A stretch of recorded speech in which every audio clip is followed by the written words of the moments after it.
Supermarkets do not empty violently at first. They empty predictably. Morning, full shelves. Afternoon, partial depletion. Evening, structural absence. The transformation is not chaotic.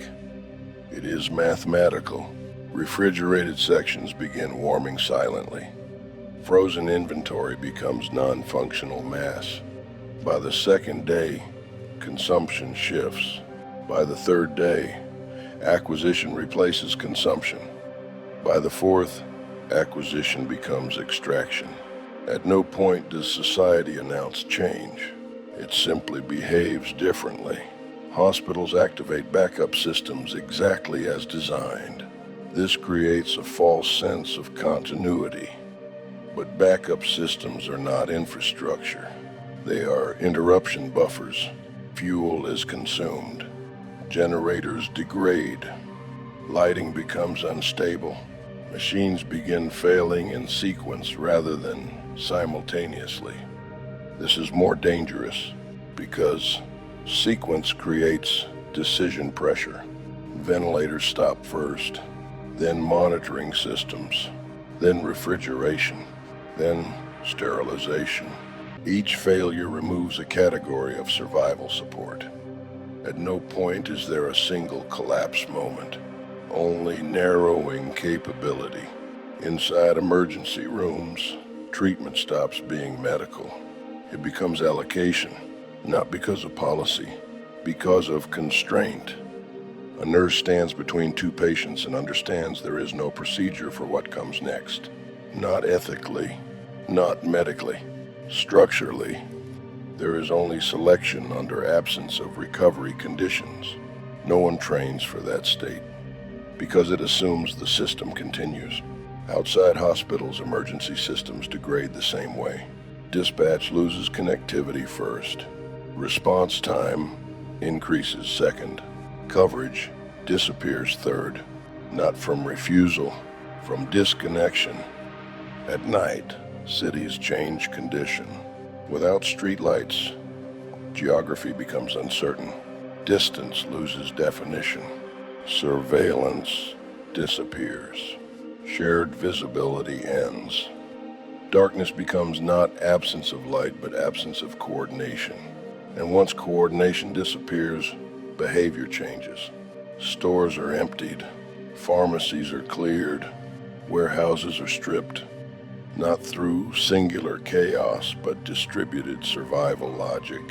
Each action rational alone, collectively destabilizing. Financial systems fail without dramatic event. ATMs go dark. Digital transactions stop validating. Card systems stop responding. Payroll systems freeze. Money does not vanish. It becomes non-functional. For a short period, cash replaces digital value. Then cash loses meaning. Because currency is not material, it is agreement. And agreement requires expectation of continuity. When continuity fails, value becomes inert. In the absence of verified systems, explanation replaces truth. Cyber attack, EMP, war, sabotage, system failure. None of these matter as facts. They matter as psychological stabilizers. Because without explanation, the mind cannot maintain structure. And without structure, behavior becomes immediate. Planning collapses. Social restraint weakens. Not from moral decay, from loss of enforcement systems that previously maintained predictability. High-rise buildings reveal dependency architecture physically. Elevators stop functioning. Water pressure disappears on upper floors. Climate systems fail. Each floor becomes a separate environment, not part of a building, but isolated condition zones stacked vertically. Movement becomes effort. Effort becomes limitation. Limitation becomes separation. A resident stops halfway up a stairwell carrying water, not from exhaustion, from realization that this structure will not correct itself again. By the second week, environmental degradation becomes measurable. Waste accumulates. Water quality declines. Food rots in place. Air changes in enclosed spaces. Cities begin to develop a distinct sensory signature. Not destruction, but absence of maintenance. The smell of systems no longer operating. Survival becomes logistical. Neighborhoods reorganize around resource access.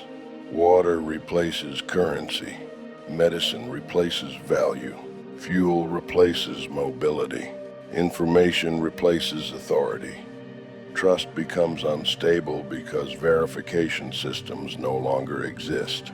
Governance continues, but coordination capacity weakens faster than communication. By the first month, movement begins. Not evacuation, displacement. Cities lose density. Highways fill with abandoned vehicles. Suburbs become temporary holding zones. Rural areas absorb overflow. Institutions shift function. Schools to shelters. Churches to clinics. Parking lots to exchange systems. The system does not end. It redistributes under pressure. By the third month, language changes. Future tense weakens. People stop asking when systems will return. They reference time as before the outage, before the failure, before systems stopped responding. Children adapt fastest not emotionally but structurally. Their baseline reality shifts without comparison. By the sixth month, secondary consequences dominate. Disease spreads not through outbreak but infrastructure absence. Water contamination, untreated injury, lack of refrigeration, loss of medical continuity. Modern infrastructure had functioned as a buffer between human vulnerability and environmental consequence. That buffer no longer exists. By the ninth month, partial systems reappear. Isolated grids, protected zones, operational hospitals. These become anomalies within a non-functional national system. Their existence generates movement. Movement generates pressure. Pressure generates conflict. Hope becomes destabilizing under scarcity. At 1 year, the defining condition is not collapse. It is discontinuity. Infrastructure cannot be rapidly rebuilt. Supply chains are global and slow. Restarting systems is not restoration. It is reconstruction of entire operational reality. Some regions recover partial stability, many do not. And what remains is not a single collapsed moment. It is uneven survivability across disconnected geography.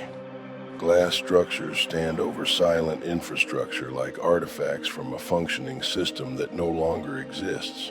Eventually, explanation itself weakens, because explanation depends on belief in recoverability. And that belief erodes over time. Civilization does not end when electricity stops. It ends when electricity is no longer expected to return. No explosion marks it. No singular event defines it. Only systems that no longer respond. Only continuity that no longer continues. Only a world that still exists physically but no longer functionally. And in that state, fear is no longer loud. It is quiet, a room that should not be silent, a city that should not be still, a world that does not answer back, a light switch that no longer produces consequence. If you enjoyed this video, consider liking, subscribing, and leaving a comment. It genuinely helps support the time and effort that goes into creating these videos. Sharing it with someone who might find it interesting also makes a bigger difference than you might think. Thanks for watching. I'll see you in the next video.